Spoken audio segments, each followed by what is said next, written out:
अफगानिस्तान दर्द सर बन गया है पाकिस्तान के लिए।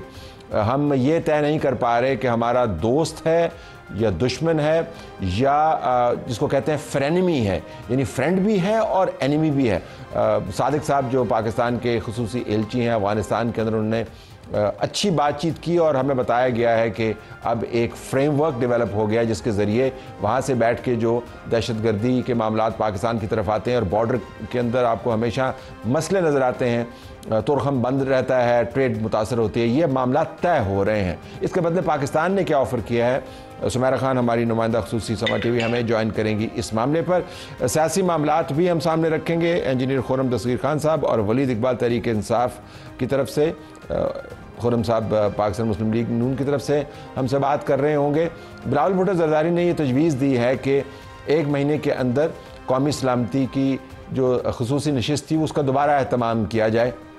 पाकिस्तान तहरीक इंसाफ इसरार कर रही है कि जब तक इमरान खान रिलीज़ नहीं होंगे कौमी सलामती को आप पसे पुश्त ही रखें। इस पर भी बात करेंगे। तो अफगानिस्तान से जिसका ताल्लुक पाकिस्तान की मईशत और माशरत और दिफा और खारजा पॉलिसी से, सुमेरा ने हमें ज्वाइन किया है। सुमेरा साहब अस्सलाम वालेकुम। वालेकुम अस्सलाम, शुक्रिया दरिया साहब। ये फरमाइएगा कि सादिक साहब का ट्रिप जो है गैर मामूली तौर पर कामयाब खबरों वाला ट्रिप हमें लग रहा है। इसके अंदर बहुत सारे ऐसे मामला जिसके ऊपर तालिबान से ना हम इंगेज कर पा रहे थे ना वो इंगेज कर रहे थे, वो हमें तय होते हुए नज़र आते हैं। तो इसकी चीता चीता जो अचीवमेंट्स हैं इस ट्रिप के हवाले से वो ज़रा बताइएगा। फिर कोई 3-4 सवाल है मेरे पास। जी, गो अहेड।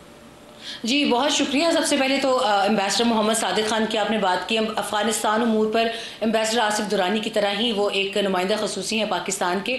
वज़ीर आज़म ने उनको अभी दोबारा तैनात किया था हाल ही में, तो उम्मीद नज़र आई थी कि ये जिस तरह की अथॉरिटी माने जाते हैं अफ़गानिस्तान में, तो ज़रूर कोई ना कोई आइस ब्रेकिंग होगी। अभी क्विकली मैं आपको ये बताती हूँ कि पाकिस्तान और अफ़गानिस्तान के दरमियान जो इदारा जाती रवाबित हैं, यानी इंटर डिपार्टमेंटल जो पाकिस्तान और अफ़गानिस्तान के मुख्तलिफ मिनिस्ट्रीज़ के हैं, उसका एक जॉइंट एक वो होता है, ढांचा होता है, स्ट्रक्चर होता है, उसको दोबारा फाल करने के लिए मुफस्सल प्लान तैयार किया गया है। अभी ज़राए के मुताबिक अगर मैं आपको बताऊं तो पाक अफ़गान मुश्तरका कोऑर्डिनेशन कमेटी और JCCI इजलास जल्द बुलाने पर इतफाक़ किया गया है। JCC इजलास 15 अप्रैल से पहले काबुल में होगा। नुमाइंदा खसूसी मोहम्मद सादिक सिविल और अस्करी हुकाम के साथ काबुल जाएंगे।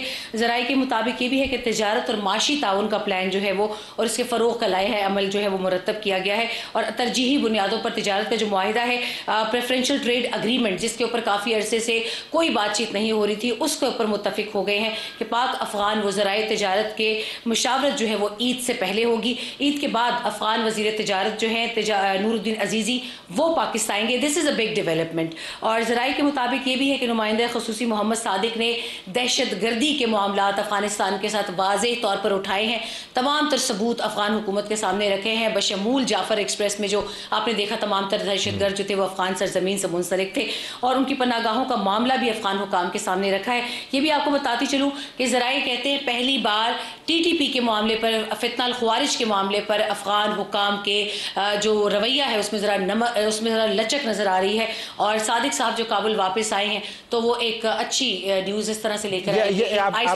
आपने आइस ब्रेकिंग का जिक्र किया, ये अहम खबरें हैं, लेकिन इस तमाम मामले का निचोड़ ये है सिंसियरिटी का कि जो अफ़गानिस्तान से मामलात चल रहे हैं दहशत गर्दी के, हमें याद है कि DGISPR ने अपनी ब्रीफिंग में कहा था कि वहाँ पर बेसिस डेवलप हो गई हैं और तमाम ममालिक जो पाकिस्तान के साथ दुश्मनी कर रहे हैं वो उन बेसिस से ऑपरेट करते हैं। तो मामला सिर्फ KP का नहीं है, मामला बलूचिस्तान का भी है। तो ये जो सिक्योरिटी के मामलात हैं, तालिबान की तरफ से इसके ऊपर कितने ताउन की हमें ज़मानत दी गई है, इसका पहले अगर आप तज्जिया करके बताएं तो।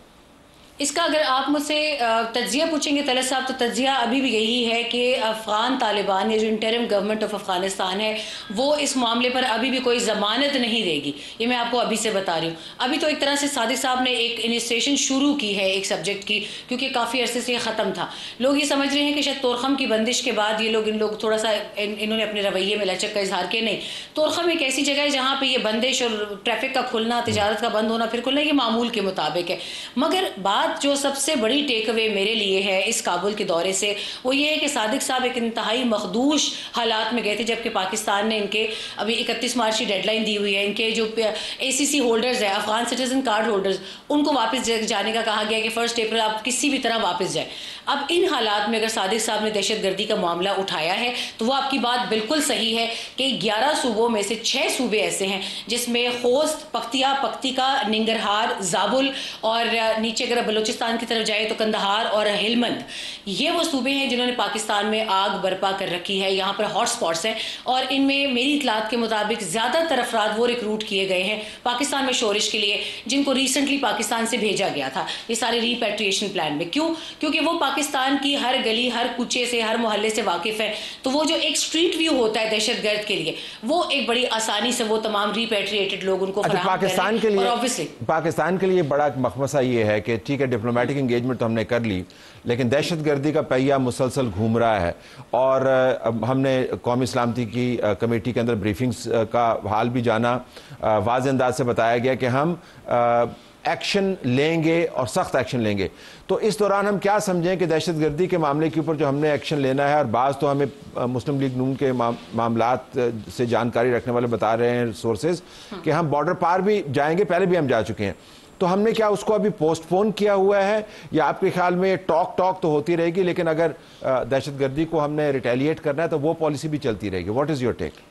I think दहशतगर्दी की retaliation is now a different subject for the military officials of Pakistan के डिप्लोमेटिक चैनल जो दुनिया भर में होता है।